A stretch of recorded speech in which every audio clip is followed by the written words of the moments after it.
Chỉ trong vòng một đêm, hàng trăm nghìn người đã mãi mãi ra đi không bao giờ trở lại. Một con đắp khổng lồ bỗng chốc vỡ tan, nhấn chìm luôn cả một thành phố trong biển nước. Những cơn gió mạnh đến mức có thể xé toạc mọi thứ trên đường đi, cuốn bay cả những công trình kiên cố nhất. Và trong vòng vài giờ, hàng trăm ngàn sinh mạng đã đi vào bóng tối vĩnh viễn. Vâng, điều chúng tôi đang nhắc đến chính là những cơn bão tàn khốc mà thiên nhiên đã mang đến cho chúng ta. Những cơn bão không chỉ là hiện tượng thời tiết, mà đôi khi chúng trở thành những con quái vật khổng lồ, gieo rắc sự hủy diệt không gì cản trở nổi. Từ những cơn cuồng phong càn quét đại dương bao la đến những cơn bão nhiệt đới hung dữ đổ bộ vào đất liền. Hôm nay chúng ta sẽ cùng nhau khám phá những cơn thịnh nộ khủng khiếp nhất của thiên nhiên. Những cơn bão đã để lại sự đau thương trong lịch sử nhân loại.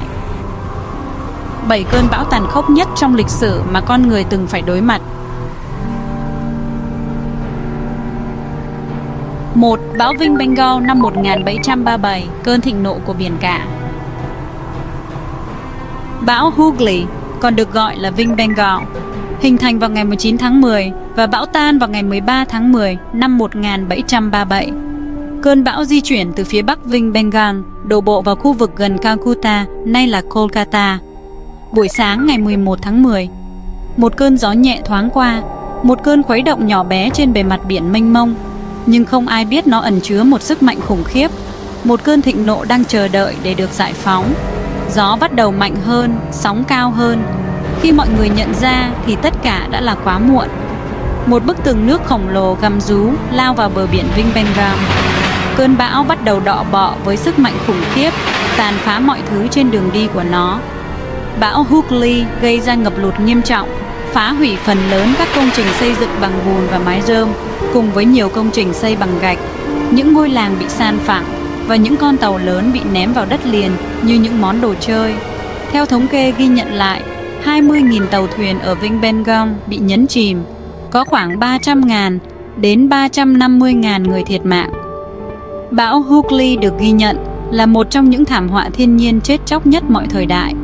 Nó là cơn ác mộng của hai nước Ấn Độ và Bangladesh.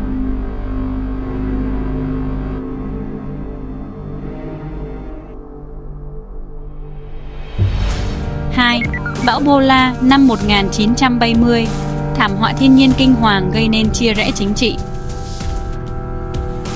Cơn bão được hình thành từ tàn dư của bão nhiệt đới Nora ở khu vực Tây Bắc Thái Bình Dương. Nó tồn tại trong 2 ngày tại Biển Đông, di chuyển về phía Tây qua bán đảo Mã Lai vào ngày 5 tháng 11.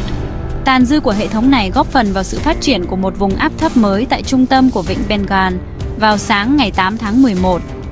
Vùng áp thấp mạnh lên khi nó di chuyển chậm theo hướng Bắc và nâng cấp nó thành một bão xoáy vào ngày hôm sau. Cơn bão mạnh lên và nhanh chóng đạt đỉnh với sức gió được duy trì 240 km/h và áp suất thấp nhất là 960 HPA, tương đương với bão cấp 4 theo thang bão Saffir-Simpson. Bão đổ bộ vào bờ biển Đông Pakistan vào chiều ngày 12 tháng 11, gây ra sóng bão tàn phá nhiều đảo ngoài khơi, triệt hạ làng mạc và tàn phá cây trồng khắp khu vực. Cơn bão này được biết đến với hệ thống cảnh báo yếu kém, khiến cư dân không nhận thức được mức độ nguy hiểm của nó. Không chỉ vậy, hậu quả của cơn bão để lại còn gây bất ổn chính trị lớn, dẫn đến cuộc nội chiến và sự ly khai của Đông Pakistan khỏi đất nước Pakistan, cuối cùng hình thành quốc gia Bangladesh vào năm 1971. Bão Bola gây ngập lụt các đảo thấp tại đồng bằng châu thờ sông Hằng, mang theo những con sóng cao tới 6 mét. Thiên tai tàn khốc đã cướp đi sinh mạng của khoảng 300.000 đến 500.000 người, biến vùng đất màu mỡ trở thành một vùng ngập mặn. 3. Bão Hải Phòng năm 1881, cơn cuồng phong lịch sử. Những ngày đầu tháng 10, thành phố Hà Nội liên tục đón những cơn mưa mát mẻ. Mùa mưa bão bắt đầu đến dù không ai mong đợi, trở thành một phần trong cuộc sống của chúng ta. Nhưng ít ai biết rằng, trong số những cơn bão siêu mạnh từng đổ bộ vào Việt Nam, cơn bão có tên Hải Phòng là một trong những sự kiện thảm khốc nhất trong lịch sử thời tiết của Việt Nam.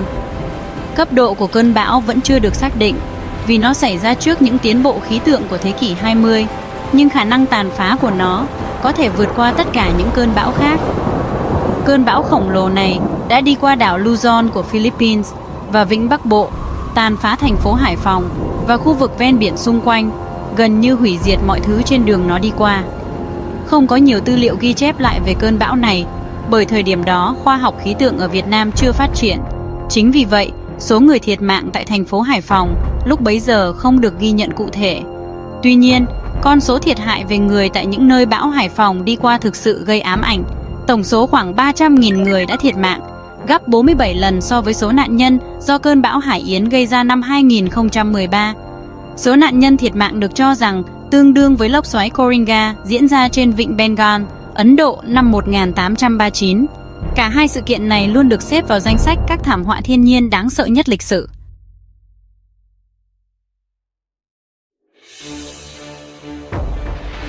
4. Bão Nina năm 1975, con đập sụp đổ, bi kịch nhân lên gấp bội. Từ buổi bình minh của nền văn minh cho đến ngày nay, lũ lụt đã gây ra nhiều cái chết cho con người và gây tàn phá nhiều hơn bất kỳ yếu tố tự nhiên nào. Cũng chính những dòng sông mang lại sự sống và đầy hứa hẹn có thể quét sạch những người sống phụ thuộc vào chúng. Sức mạnh hủy diệt của siêu bão Nina năm 1975 không phải đến từ những cơn gió, mà từ trận lũ lụt thảm khốc mà nó gây ra. Cơn bão đã dành phần lớn sức mạnh để vượt qua dãy núi trung tâm của Đài Loan Trung Quốc và đã suy yếu thành bão nhiệt đới vào thời điểm nó tấn công Trung Quốc đại lục. Khi gặp đất liền, bão Nina tạo ra lượng mưa lớn tới 1060 mm trong 24 giờ. Lượng mưa tương đương một năm ở miền Trung Trung Quốc. Trận đại hồng thủy này đã làm sụp đổ con đập Ban Kiệu và phá hủy hơn 60 con đập khác. Nước từ các con đập đổ vỡ đã tạo nên những đợt sóng rộng 10 km, cao từ 3 đến 7 mét, tràn qua các vùng đất thấp với tốc độ gần 50 km/h, phá hủy một khu vực dài 55 km và rộng 15 km. Lũ cuốn trôi hàng chục nghìn người sống sót xuống hạ lưu và nhấn chìm hàng nghìn km vuông đất, khiến 26.000 người thiệt mạng. Thêm 145.000 người sau đó chết vì bệnh tật và đói kém. Tổng cộng, bão Nina đã làm sấp gần 6 triệu tòa nhà và ảnh hưởng đến 11 triệu người, gây thiệt hại kinh tế 1,2 tỷ đô la cho Trung Quốc.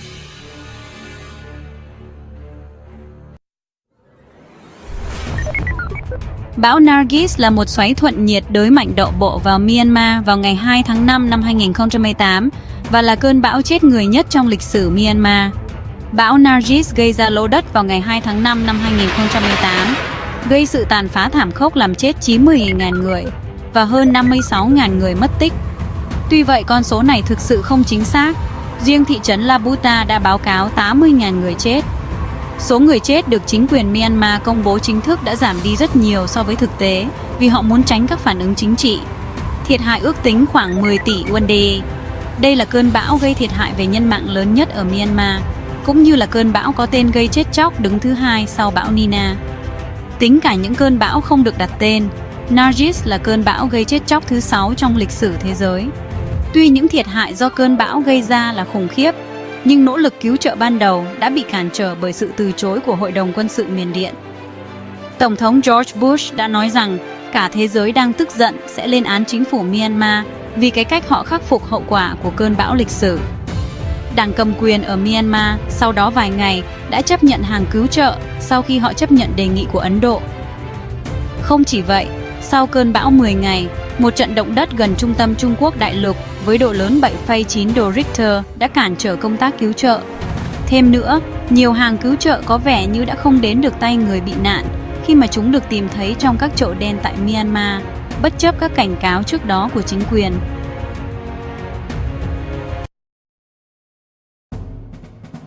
6. Bão Haiyan, một trong những siêu bão lớn nhất và mạnh nhất từng được ghi nhận.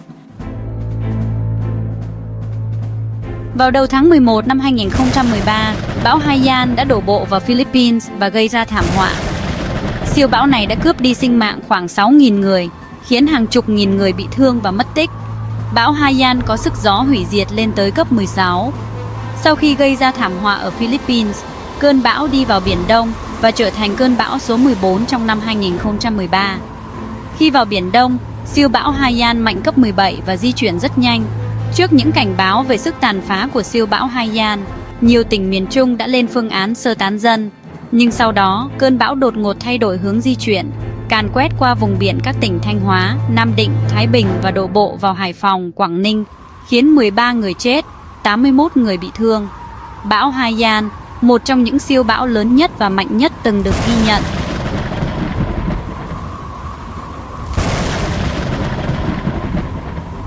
Bão Katrina 2005, nỗi đau của nước Mỹ.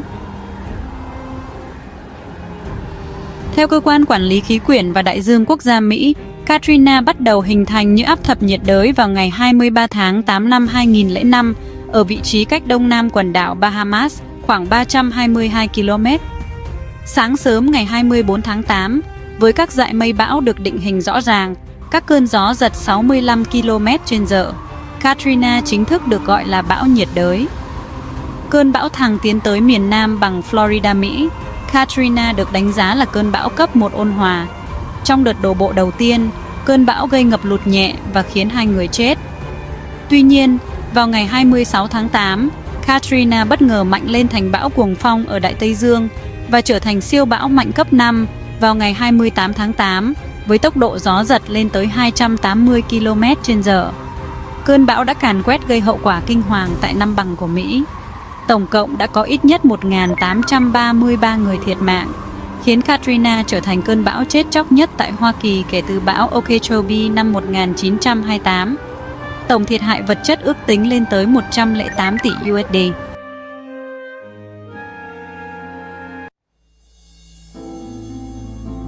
Thiên nhiên luôn có sức mạnh không thể đoán trước. Những cơn bão này, từ những cơn cuồng phong trên biển cả đến những trận lũ lụt kinh hoàng, là minh chứng rõ ràng nhất cho sức mạnh tàn phá khủng khiếp của tự nhiên. Đó cũng là lời nhắc nhở cho chúng ta, dù công nghệ hiện đại có phát triển đến đâu, con người vẫn phải tôn trọng và sẵn sàng đối phó với sự giận dữ của thiên nhiên. Hãy cùng chung tay bảo vệ môi trường, ứng phó với biến đổi khí hậu, để những thảm họa thiên nhiên không còn là nỗi ám ảnh của nhân loại. Bạn đã từng chứng kiến một cơn bão nào trong đời chưa? Hãy chia sẻ câu chuyện của bạn trong phần bình luận.